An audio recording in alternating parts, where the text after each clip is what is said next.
Oi, gente, tudo bom? Hoje a gente vai conversar sobre o livro Misery, do Stephen King. E antes de eu começar a falar sobre essa história, eu preciso fazer uma confissão pra vocês. Eu nunca me interessei muito pelos livros do Stephen King, tá?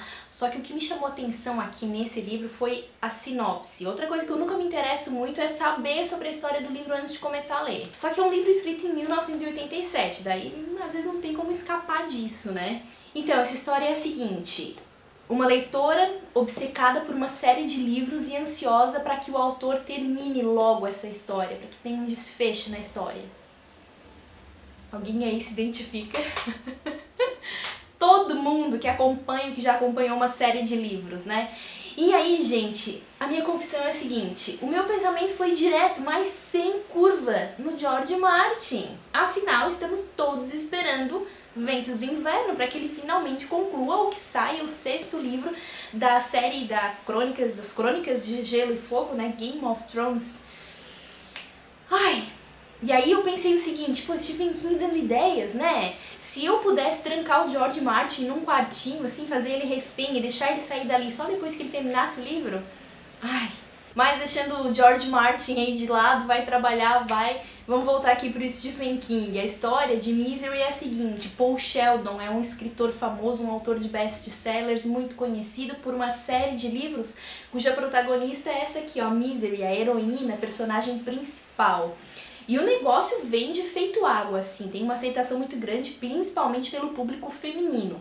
Só que o Paul Sheldon tá de saco cheio da história da Misery, não aguenta mais essa personagem.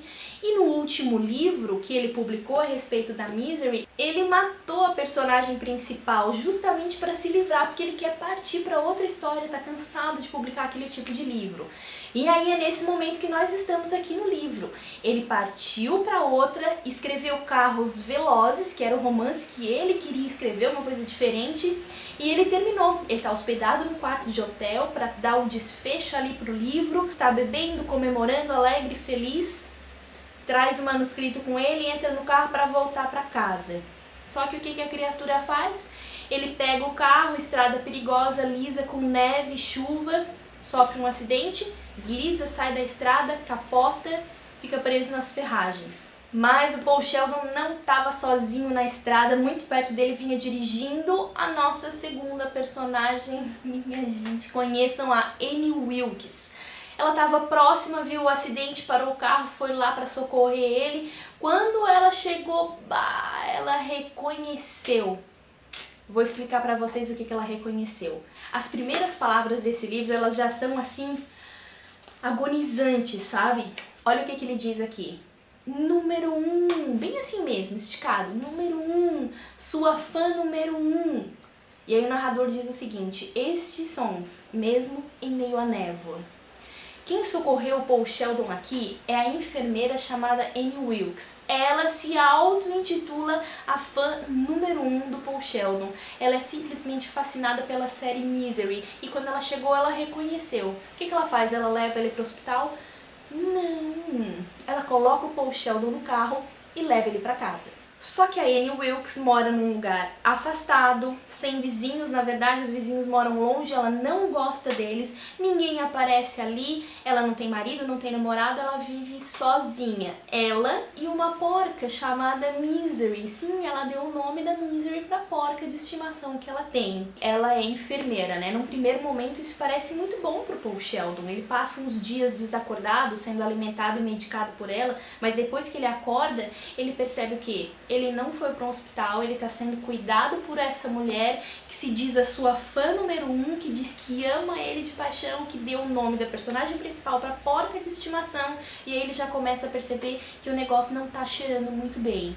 Aqui na página 22, ele fala uma coisa quando ele percebe que o negócio não está se encaminhando para um bom final. Ele diz o seguinte: pela primeira vez o pensamento emergiu na mente de Paul Sheldon: eu estou encrencado.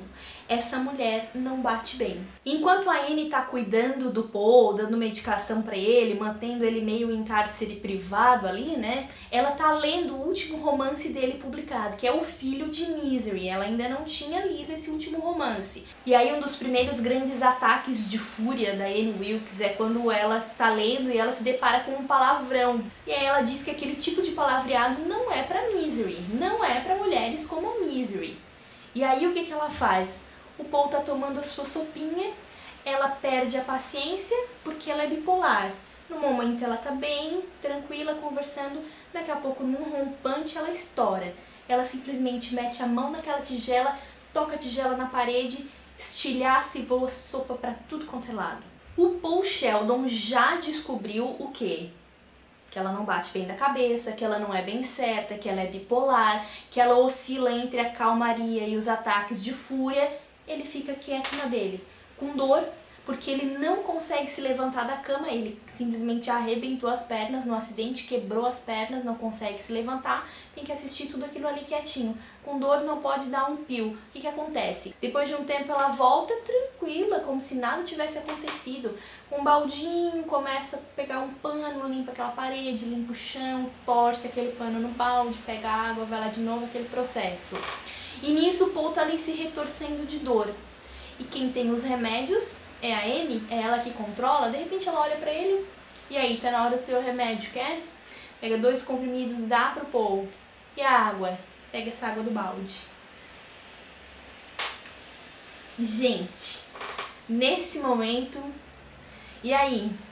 O cara se retorcendo de dor, tá na palma da mão dela, não tem o que fazer, uma mulher louca.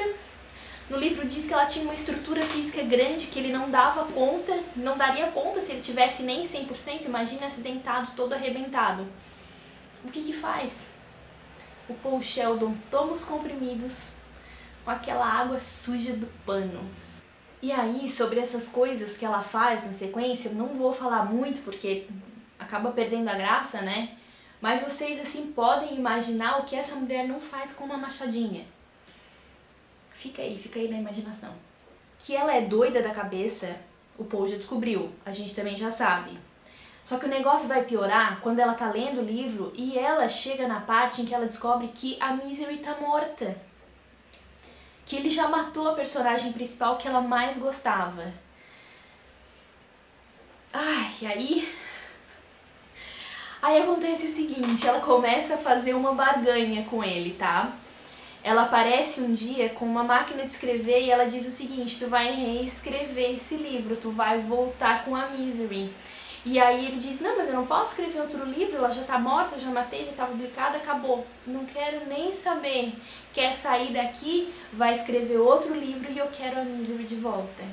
E aí, gente, se o livro já estava bom até agora, ele vai ficando muito melhor. Por quê? Porque a gente tem a narrativa principal do livro, a gente tem meio que uma narrativa paralela, uma segunda narrativa que é a mente dele, que ela é muito viva e muito vibrante aqui, e é muito presente no livro. E aí, a partir de agora, a gente tem uma terceira narrativa. Por quê? Porque enquanto Paul Sheldon escreve o Retorno de Misery, os capítulos vão sendo todos retratados aqui no livro pra gente. A gente vai acompanhando a história à medida que ele vai escrevendo. E isso eu achei fantástico. E uma coisa muito legal também, porque a máquina de escrever que a Annie comprou pro Paul escrever o livro, ela era usada, né? Então, ela veio com alguns defeitinhos. E um dos defeitos é que tá faltando a letra N. Eu não vou conseguir mostrar pra vocês aqui, por causa da iluminação que não ajuda, mas eu vou colocar uma fotinho na edição vocês verem. Olha que genial essa ideia de colocar na diagramação do livro a letra N faltando. E era trabalho da Anne, da enfermeira Anne, preencher os N's que estavam faltando a caneta. E isso tá aqui nas páginas do livro. E a respeito do Paul, eu queria dizer que eu me identifiquei muito com ele num aspecto. Ele, como eu falei, ele tem uma mente muito viva, muito vibrante. É quase como se ela fosse independente, sabe? A minha mente funciona da mesma forma, eu faço tudo que tem que ser feito, mas enquanto isso a minha mente está dizendo, não faz, não é legal, não, vai dar certo, não vai dar certo. Ela está calculando, ela está comparando, ela está vendo lá na frente, ela está me dizendo tudo que ela está pensando. Eu estou agindo como eu preciso agir, mas a minha mente é como se ela tivesse vida própria. E a mente do Paul é exatamente igual, ela está sempre trabalhando ou contra ou a favor dele. É como se a gente estivesse dentro da mente de uma pessoa hiperativa, e isso está muito presente aqui no livro. São duas narrativas, como eu falei agora há pouco, que elas são quase paralelas, a do narrador principal e a da mente do Paul Sheldon, que não para de trabalhar um minuto sequer. E apesar de tudo que está acontecendo com ele aqui, ele ainda consegue ser bem-humorado. Isso é muito legal de acompanhar no livro. Ele é irônico, ele é debochado, ele é desbocado, uma coisa que a Anne detesta que ele faça. E como ele é um escritor, o narrador vai compartilhando essas experiências de escrita que ele tem. E tem uma parte que eu achei muito interessante que ele diz o seguinte: por que escritores se lembram de tudo, Paul? Especialmente o que dói. Tire toda a roupa de um escritor, aponte para as cicatrizes e ele vai contar a história de todas, até as menores. As maiores rendem romances, não amnésia. É bom ter algum talento se você quer ser escritor, mas o único requerimento real é a habilidade de lembrar da história de cada cicatriz. Arte é a persistência da memória. E a Annie Wilkes, gente, para o leitor que é pavio curto, esse livro é um prato cheio, porque que vontade de enfiar a mão nessa mulher. E aí esse livro tem uma outra coisa muito interessante, que assim, apesar dessa história ser pouco provável de acontecer na vida real, né, ela é muito verossímil, porque tu pensa assim, poxa, por que ele não esfaqueia ela? Por que ele não faz isso com ela? Por que ele não conseguiu fazer aquilo ali naquele momento? Sabe? Aí tu pensa, ai, que besteira, não vou engolir isso aí. Mas daqui a pouco alguma coisa vai explicar e a gente percebe, ah, não deu por causa disso. Sabe, não é igual aqueles filmes de terror irritantes que a mocinha tá sendo perseguida e ela tem a chance de dar uma garrafada na cabeça do cara e aí o cara fica tonto e ela sai correndo, tropeçando e ele pega ela. Em vez de ela pegar o negócio e dar na cabeça dele até ele não levantar mais, sabe? Quando a gente se irrita com isso. Isso acontece aqui, mas quando é explicado a gente pensa, ah, bom, aí sim, é convincente, sabe? E assim, uma última coisa pra eu finalizar. Eu não acho que seja um terror. Ele não é um livro de fantasia, de sobrenatural, de fantasmas, mas ele não chega a ser um terror. Pra mim ele é um suspense. Só que ele é um suspense constante. Ele te coloca aqui em cima e ele não te deixa relaxar um minuto sequer. Aquele tipo de livro que a gente só consegue largar se a gente tem a certeza de que o personagem vai ficar bem. E olha que isso é difícil de acontecer aqui, viu? E o Stephen King, como a gente sabe, ele é mestre em construir personagens, né? Nesse aqui eu descobri isso, que foi a minha primeira experiência com ele, e eu reafirmei isso com It, que pra mim foi um livro maravilhoso. Mas aqui dá pra perceber uma outra qualidade dele como escritor, é a capacidade que ele tem de prender e segurar a gente numa leitura, numa história que acontece 99% num único lugar. Ou seja, no quarto, o Paul não consegue se levantar, ele tá deitado naquela cama o tempo todo.